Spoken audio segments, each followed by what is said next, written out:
importante para los juicios que se vienen en esta zona. Y más que eso, hay que llamarlo a estar siempre atentos frente a estas situaciones,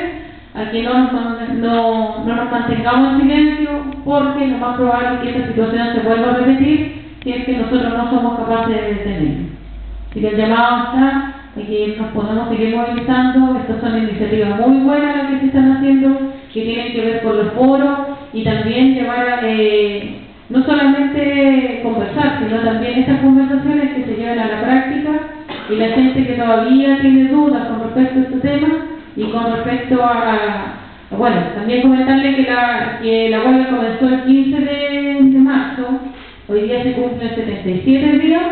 la situación es bien compleja en cuanto a su estado de salud, es muy delicada, dado que, bueno, esta situación es mucho más grave que el año pasado. Ellos todos ya están en desnutrición severa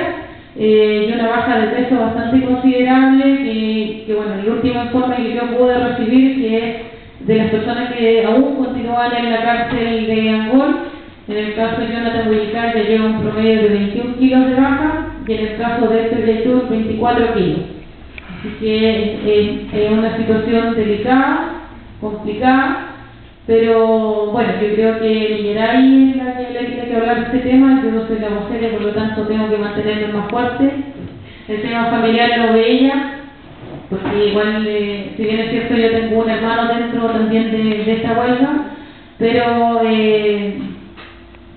para mí son todos iguales, independientemente y yo creo que para todos los familiares nosotros tenemos afortunadamente un lazo muy estrecho entre nosotros, y en caso de que pasara cualquier cosa sería muy lamentable para todos, y no solamente para nosotros. Yo creo que también sería lamentable para el pueblo mapuche que esto llegase a ocurrir, y es por eso es que hay que movilizarse y no permitir que estas situaciones puedan seguir pasando a futuro.